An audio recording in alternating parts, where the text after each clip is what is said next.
What is formalisation? அதாவது நிறைய business நம்ம பிஸ்னஸ் ஸ்டார்ட் பண்ணுறப்ப they wanted to start with a small household business start பண்ணணும்னு நினைக்கிறாங்க, and small property business start பண்ணணும்னு நினைக்கிறாங்க. But when you come into formalization, அதாவது ஒரு பிஸ்னஸ் வந்து ஒரு ஹவுஸ்ஹோல்டு பிஸ்னஸாக இருந்து ஒரு private limited or public limited கம்பெனியாக பின்னாடி டெவலப் ஆச்சு அப்படின்னா you will get into lot of resources and capital. So அது எப்படி என்ன மாதிரி benefits and opportunities you will get அப்படிங்கிறது I will go into it in detail. So மேஜராக வாட் இஸ் மேஜர் பெனிஃபிட் அப்படின்னா you will get into lot of credit benefits. நிறையா government schemes you can access பண்ண முடியும். And legally you are a separate legal entity to start a business. So this are the major criteria. And மெயினாக உங்களோட credibility, brand image, இந்த மாதிரி விஷயங்கள் you can build better source of operational efficiency also. So that is why ஒரு business நீங்கள் start பண்ணுறப்ப அது ஃபார்மலாக ஒரு கம்பெனியாவோ இல்லை ஒரு public limited or private limited கம்பெனியாக ஸ்டார்ட் பண்ணணும் அப்படிங்கிறதுக்கு it's a basic thing. So next, so இப்போ what are the key legislations? ஒரு பிஸ்னஸ் ஸ்டார்ட் பண்ணணும் அப்படின்னா what are the key legislations already in presence நம்ம government of India, government of state Tamil Nadu. So என்னென்ன legislations இதுக்காக இருக்குது அப்படின்னா I will give a brief. So பேசிக்காக கம்பெனிஸ் ஆக்ட், ஒரு கம்பெனி ஸ்டார்ட் பண்ணணும் அப்படிங்கிற சமயத்தில் உங்களுக்கு கம்பெனிஸ் ஆக்ட் அதில் நீங்கள் ரெஜிஸ்டர் பண்ணணும். ஸோ மினிஸ்ட்ரி ஆஃப் கார்ப்பரேட் அஃபேர்ஸில் நீங்கள் ஒரு ப்ரைவேட் லிமிடெட் கம்பெனியாவோ பப்ளிக் லிமிடெட் கம்பெனியாவோ இல்லை 1% கம்பெனியாவோ நீங்கள் ரெஜிஸ்டர் பண்ணலாம். இதில் இப்போ ப்ரைவேட் லிமிடெட் கம்பெனினா குறைஞ்சபட்சம் 2 பேராச்சும் சேர்ந்து ஒரு கம்பெனி ஸ்டார்ட் பண்ணணும், மெம்பர்ஸ் 2 மெம்பர்ஸாச்சும் இருக்கணும். இதே ஒரு பப்ளிக் லிமிடெட் கம்பெனிஸில் மினிமம் ஒரு 3 மெம்பர்ஸ் இருக்கலாம். அதர்வைஸ் உங்களால் 2 மெம்பர்ஸ் ஆர் 3 மெம்பர்ஸ் ஸ்டார்ட் பண்ண முடியலை அப்படிங்கிற சமயத்தில் you can have even with 1 person கூட. So that is call 1% company. This is the new concept introduced in India and it is very popular. Instead of நீங்கள் ஒரு proprietorship firms இல்லை அது மாதிரி போகிறதுக்கு பதிலாக you can start and 1% company. இந்த 1% company it will give emphasize with lot of உங்களுக்கு audit இஷ்யூஸில் கொஞ்சம் உங்களுக்கான ரெகுலேட்டரி கம்ப்ளைண்ட்ஸ் ரெடியூஸ் பண்ணுவாங்க. ஸோ நிறைய பெனிஃபிட்ஸ் இருக்குது and you will get more access to the bank loans. And next one is limited liability partnership. Is more of a partnership firm தான், but with more friendly to corporates. Because இது வந்து if நீங்கள் ஒரு professional firms R ப்ரொஃபஷனலாக ஏதாவது ஒரு system develop பண்ணுறீங்க அப்படின்னா then you can incorporate as a LLP, limited liability partnership, and it will be limited with your partner. நீங்கள் நிறைய பார்ட்னர்ஸ், மோர் தென் 50 partners, 100 partners அது மாதிரி போகிறப்ப it will be the best option to choose. And next, MSME ஆக்டில் ஐ think so நிறையா இப்போ developments அந்த செக்டாரில் தான் இட்ஸ் க்ரோயிங் அப். அண்ட் நீங்கள் உதயம் ரெஜிஸ்ட்ரேஷன் பண்ணிவிட்டு you can start your own business. Lot of loans going on in MSME sector. So you can have access to MSME sector. இதே ஒரு சின்ன ஷாப்போ எஸ்டாப்ளிஷ்மெண்ட்டோ நீங்கள் போகிறப்ப நீங்கள் ஷாப்ஸ் அண்ட் எஸ்டாப்ளிஷ்மெண்ட் ஆக்டில் you will be registering there and you will conduct the local business there. அடுத்து next is GST. I think so everyone knows. GSTயில் you will get registered. And then in case if you are a manufacturing unit அப்படிங்கிறப்ப you have to register with the Factories Act. And in case நீங்கள் உங்களுக்கு ஒரு cooperative சொசைட்டியாக initiate பண்ணணும் அப்படிங்கிறப்ப you have to go with the Cooperative Societies Act. அதே மாதிரி in case பார்ட்னர்ஷிப்பாக register பண்ணணும்னா partnership act. So this are the major legislations already in place for conducting this business. Next, so next what are the benefits அப்படிங்கிறப்ப பார்த்தோம்னா first legal recognition. லீகலாக you got recognized by some. இப்போ ஒரு ministry of corporate அஃபேர்ஸ்லேருந்து issue பண்ண ஒரு certificate you will be having when you are incorporating a business. So லீகலாக you are protected in any business. நீங்கள் that will be ownership, clear ownership இருக்கும். அதே மாதிரி once you start a business அப்படிங்கிறப்ப they will be a proper rules and regulations. ஒரு memorandum of association and articles of association எந்த ஒரு கம்பெனியாகவும் அதோட பைலாஸ்க்காக அதை வச்சுருப்பாங்க. So you will be properly administer the company. So in case ஏதாச்சும் ஒரு லீகல் டிஸ்பியூட்ஸ் வந்தால் கூட you can able to address them. So ஒரு லீகல் சேஃப்டி, ஒரு லீகல் ப்ரொடெக்ஷன் உங்களுக்கு எப்போவுமே இருக்கும். Next one is access to finance. Always you will get more accessibility to bank loans, credit facilities, இது மாதிரிலாம் உங்களுக்கு எப்போவுமே கிடைக்கும். அண்ட் மோர் கவர்மெண்ட் சப்சிடிஸ் இருக்குது. Only if you get company get registered and நிறைய ஃபினான்ஷியல் அசிஸ்டன்ஸ் இன் டிஃப்ரெண்ட் செக்டர்ஸில், different டிபார்ட்மெண்ட்ஸில் you will able to get. And moreover இதுக்கு இதை விட பெட்டர் என்னன்னா ஒரு இன்வெஸ்டர் கான்ஃபிடன்ஸ். நீங்கள் ஒரு கேபிட்டல் வந்து பூல் அப் பண்ணுறீங்க அப்படின்னா அந்த சமயத்தில் it will give more investor confidence to get more capital. Next tax incentives and benefits. Tax incentives பார்த்தீங்கன்னா if you will get low tax rates compared to others. You will get low tax rate for start ups. அதுக்கெலாம் அதே மாதிரி நிறைய exemptions கிடைக்கும் like for start அப்ஸ்க்கு. And for GST you will get input tax credit எடுக்கலாம். So நிறைய benefits இருக்குது. That is why. Next so next one is credibility in market opportunities. So இதில் பார்த்தீங்கன்னா இன்கேஸ் நீங்கள் ஒரு கவர்மெண்ட் டெண்டர் கான்ட்ராக்ட்ஸ் அதெல்லாம் போகிறப்ப உங்களுக்கு you will get lot of opportunity. இதே நீங்கள் ஒரு ப்ராப்பரேட்டராக இருக்கப்ப you won't get that benefits. But இங்கே போகிறப்ப you will get more benefits. And moreover ஒரு குளோபல் ரெகக்னிஷனுக்கு உங்களுக்கு always it will be there. இந்த குளோபல் ரெகக்னிஷனுக்கு you have to register. And moreover in case ஃபர்தராக நீங்கள் குளோபல் மார்க்கெட் அக்சஸ் பண்ணணும்னா you have to get FDI norms, RBI ரெகுலேஷன்ஸ்லாம் fulfil பண்ணணும். ஃபர்தராக லிமிட்டட் லைபிலிட்டி ப்ரொடெக்ஷன். அதாவது இன்கேஸ் உங்களோட பிஸ்னஸ் லாஸ் ஆகிறப்ப you will have liability only to the extent whatever your capital is. So that அதாவது உங்களோட capital அளவுக்கு மட்டும்தான் உங்களோட லைபிலிட்டி இருக்கும் போது you won't face any legal consequences based on the liability. And lot of ease of doing business, even government of India or government of Tamil Nadu, they are doing lot of ease of doing business initiatives. Udayam, Startup India, இது மாதிரி நிறைய functionalities they are introducing day by day. So you can access to make use of this all these avenues. Next. So என்ன opportunities அப்படிங்கிறப்ப ஃபர்தராக Mudra loans கிடைக்கும். உங்களுக்கு credit guarantee schemes இருக்குது, MSME support programmes இருக்குது, டேக்ஸ் எக்ஸம்ஷன்ஸ் இருக்குது start அப்ஸ்க்கு. அண்டு ஃபர்தராக நீங்கள் பிஸ்னஸ் எக்ஸ்பேண்ட் பண்ணுன்னா you can bring in lot of capital. And further ஒரு பிரான்ச்சஸ் ஸ்டார்ட் பண்ணுறதுக்கோ இல்லை இன்வெஸ்டர் அட்ராக்ட் பண்ணுறதுக்கு this all things I have already discuss. அப்புறம் சிஎஸ்ஆர் இனிஷியேட்டிவ்ஸ். இன்கேஸ் நீங்கள் சிஎஸ்ஆர் பண்ணுறதுக்கு if your company bigs grows up ஃபர்தராக நல்லா லார்ஜாக grow ஆகிறப்ப CSRக்கு you will be eligible and you will have more brand image if you are contributing as a CSR. So all these things add as a best ethical business practices. Next. So நீங்கள் in case ஃபர்தராக ஒரு import export business start பண்ணணும் அப்படிங்கிற சமயத்தில் so உங்களுக்கு IEC கோடு நீங்கள் டிஜிஎஃப்டியில் வாங்கிட்டு you can do all import export business. And you have to maintain certain regulatory norms and compliance requirements இருக்கும் ஒரு இன்டர்நேஷ்னல் ஸ்டாண்டர்டில் நீங்கள் பிஸ்னஸ் பண்ணுறப்ப. So all this things you will get. Next பார்த்தீங்கன்னா ஒரு technology adoptions and digital transformations, நிறைய digital incentives grants கொடுப்பாங்க. அதுக்கு எல்லாமே நீங்கள் எலிஜிபிள் ஆகிறீங்க. Moreover this technology solutions for improving the efficiency, நிறைய டெக்னாலஜி சொல்யூஷன்ஸ் அண்ட் சாஃப்ட்வேர்ஸ் இருக்குது. That you can make use of that for opportunities. Next one is lot of challenges இருக்குது. இதில் நம்ம ஒரு பிஸ்னஸ் ஸ்டார்ட் பண்ணுறப்ப இனிஷியல் ஸ்டேஜஸில் lot of challenges இருக்கும். என்ன மேஜர் சேலஞ்ச் அப்படிங்கிறப்ப one is initial cost. So initial காஸ்ட்டுங்கிறது ஒரு கேபிட்டல், இனிஷியல் கேபிட்டல் நீங்கள் யூ ஹாவ் டு ப்ரிப்பேர். அந்த சமயத்தில் you will face a little problem. So once you get registered, lot of capital pooling will be there, but initial capital is there. அதுக்கு அந்த சமயத்தில் government is there to support by way of simplified registration process and reduced fee. In case of government of India, what they have done, இப்போ உங்களோட capital வந்து is like 1 lakh capital or up to 10 lakhs capital வரைக்கும் இருக்குன்னா they are not charging any fee for the initial registration charges. அதுக்கப்புறம் if you are increasing more than 10 lakhs then they are charging the fee. So you have lot of registration reduction in the initial stage. அதே போல் இன்னும் lot of awareness programmes keep conducting with different ஸ்டேக் ஹோல்டர்ஸோட பண்ணிட்டு இருக்காங்க. So that you will get into more formalization process.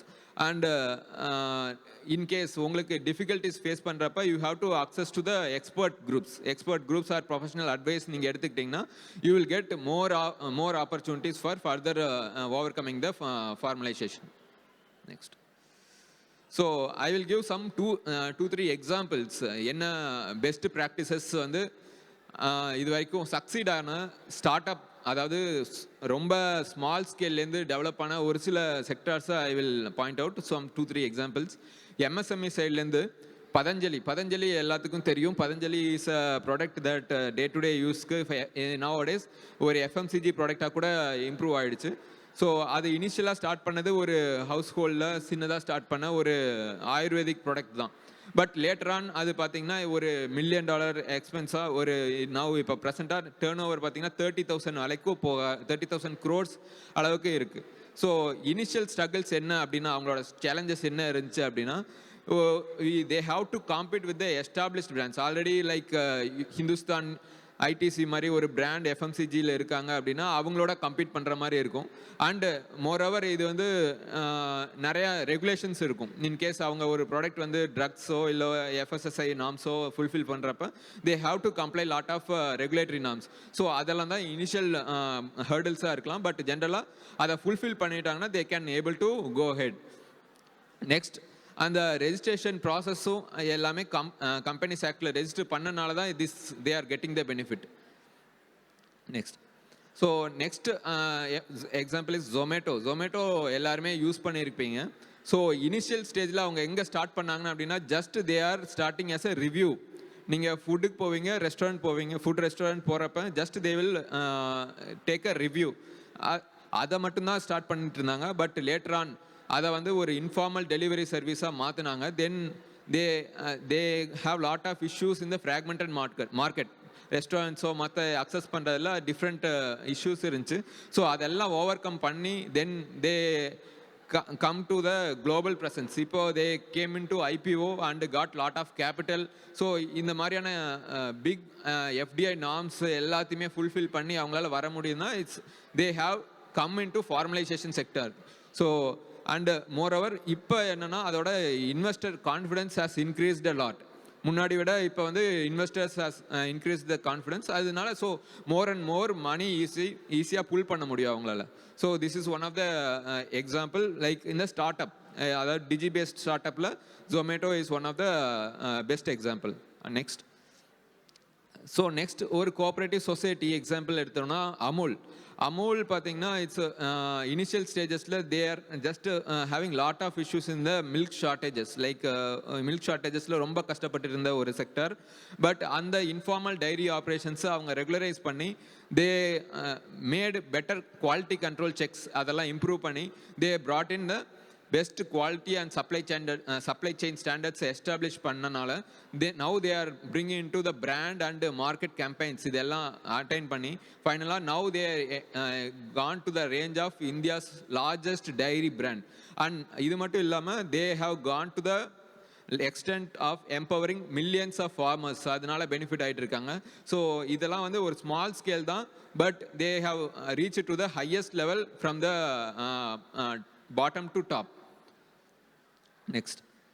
So ஒரு business structure, so என்ன steps proceed பண்ணும் அப்படின்னா உங்களுக்கு எல்லாத்துக்கும், ஸோ ஒரு கம்பெனி ஸ்டார்ட் பண்ணுறதோ இல்லை எல்எல்பி ஸ்டார்ட் பண்ணுறதோ ப்ராப்பரேட்டரோ ஒரு first you have an idea என்ன டைப் ஆஃப் பிஸ்னஸ் ஸ்டார்ட் பண்ணணும்னு சொல்லிட்டு then go and register with the regulatory authorities. Maybe with கம்பெனினா ministry of corporate affairs or partnership ஃபார்ம்னா you have to go to local district registers. அது மாதிரி பண்ணிவிட்டு first register பண்ணுங்கள்.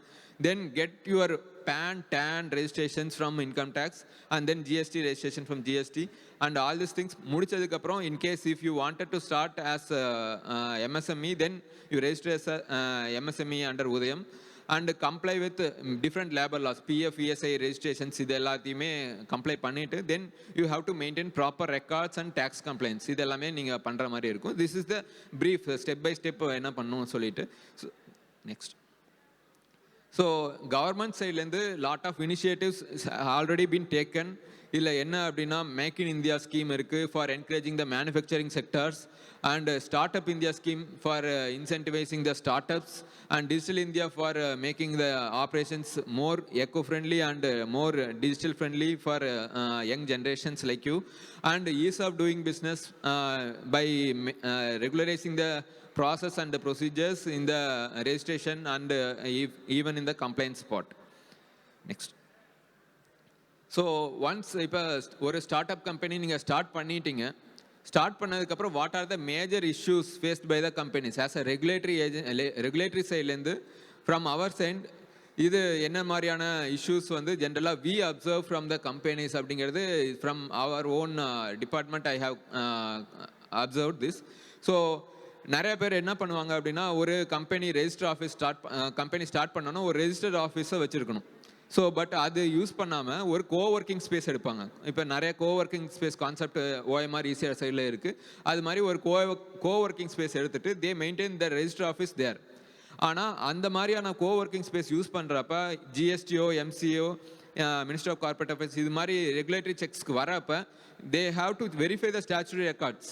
அந்த சமயத்தில் அது இருக்காமல் போகும். ஸோ அன்வான்டாக you will have to face the issues of regulatory problems. So better have your own register office separately இண்டிவிஜுவலாக நீங்கள் மெயின்டைன் பண்ணுறது it's well and good. And next thing is annual returns and balance sheets. எல்லா கம்பெனிஸும் mandatory, this is statutory requirement. நீங்கள் balance sheets annual returns every year within due டேட்டில் file பண்ணணும். இன்கேஸ் நீங்கள் மிஸ் பண்ணிட்டா again it will be added up with penalty of 100 rupees every day. So this are all the complaints burden. இது வந்து ஒரு professional advice எப்போவுமே நீங்கள் கேட்டுகிட்டே இருக்கணும். Otherwise they may miss out the time line. And not conducting board meeting or EGM or AGM meetings, annual general body meetings or extraordinary meetings. So இது எல்லாமே உங்களோட டியூ டேட்டுக்குள்ளே கம்ப்ளைண்ட்ஸ் கேலண்டர் படி நீங்கள் பண்ணணும். ஸோ வித்தின் த டைம் நீங்கள் பண்ணிகிட்டே இருக்கணும் as a கம்பெனியாக.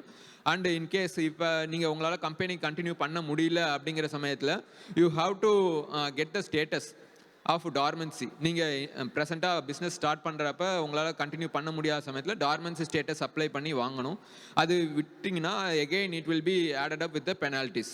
அதே மாதிரி in case strike off company if you don't want to continue the business அப்படிங்கிறப்ப you have to mark the company's status of strike off. இது மாதிரி பண்ணாமல் விட்டுட்டாலும் then later on the issues will crop up till the company get strike off. Next. So இன்னொரு issue என்ன வரும்னா disqualification. Not only company strike off ஆகிறது மட்டும் இல்லை, if you are not filing annual returns or balance sheet கண்டினியூஸாக 3 years நீங்கள் ஃபைல் பண்ணாத சமயத்தில் your directorship will hold by disqualification. So உங்களோட directorship will be disqualified for next 5 years. அதனால் நீங்கள் you can't be director in any other company for next 5 years. So இந்த மாதிரியான issues will come up. So in case அதே மாதிரி DIR3 அப்படிங்கிறது directors, கம்பெனியோட directors எல்லாருமே அவங்களோட கேஒய்சியை எவ்ரி இயர் அவங்க அப்டேட் பண்ணிகிட்டே இருக்கணும்.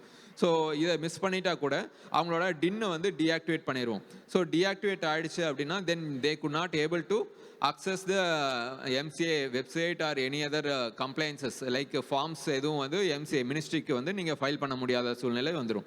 அதே மாதிரி நீங்கள் பிஸ்னஸ் பண்ணுறீங்க அப்படின்னா MCAல மினிஸ்ட்ரி ஆஃப் கார்பரேட் அஃபேர்ஸில் இனிஷியலாக நீங்கள் ஒரு அப்ஜெக்ட் கிளாஸஸ் என்னென்ன பிஸ்னஸ் பண்ணுறீங்க அப்படின்னு சொல்லிட்டு நீங்கள் ஒரு அப்ஜெக்ட் கிளாஸ் வந்து ஃபைல் பண்ணியிருப்பீங்க. ஸோ அந்த அப்ஜெக்ட் கிளாஸ்லேருந்து டீவியேட் ஆகக்கூடாது. இன்கேஸ் அது டீவியேட் ஆகிற மாதிரி இருந்துச்சு அப்படின்னா it will lead to the violation. So in case அது ஏதாச்சும் நியூ ஆப்ஜெக்ட் கிளாஸ் நீங்கள் வந்து பிஸ்னஸில் ஆட் பண்ணுறீங்க அப்படிங்கிறப்ப you have to inform C at right time. So next one is like in case நீங்கள் கம்பெனி வந்து ஒரு ஆஃபீஸ், ஒரு register office from Chennai to கோயம்புத்தூரோ இல்லை சென்னை டு மதுரை நீங்கள் அது மாதிரி மூவ் பண்ணுறப்ப you have to intimate to concerned register of companies ROCக்கு நீங்கள் இன்ஃபார்ம் பண்ணிவிட்டு then you have to move to another business, another location நீங்கள் போகணும். வித்தவுட் அது மாதிரி இன்ஃபார்ம் பண்ணாமல் நீங்கள் போயிட்டீங்க அப்படின்னா சம்டைம்ஸ் நாங்கள் ரெகுலேட்டரி செக்ஸில் வரப்போ then some issues may crop up by adding penalties. So இது மாதிரியான இஷ்யூஸ்லாம் வராமல் பார்த்துக்கணும். Next in case non commencement business within incorporate பண்ணி ஒரு 180 daysக்குள்ளே நீங்கள் பிஸ்னஸ் ஸ்டார்ட் பண்ணலைனாலும் you have to make the status either to dormancy or strike ஆஃப்க்கு நீங்கள் மார்க் பண்ணணும். அப்படி பண்ணாமல் விட்டுட்டாலும் again it will lead to the lot of issues from the regulatory perspective. Next. So finally, what is the issue? No, regular you have to get in touch with some professionals like chartered accountants or company secretaries or auditors, and get in touch with how to make day-to-day compliances as a best part, and ensure that your business should grow with sustainability along with legal protection, and which should attract lot of investors and improve your credibility. Okay, thank you so much for this opportunity. All the best.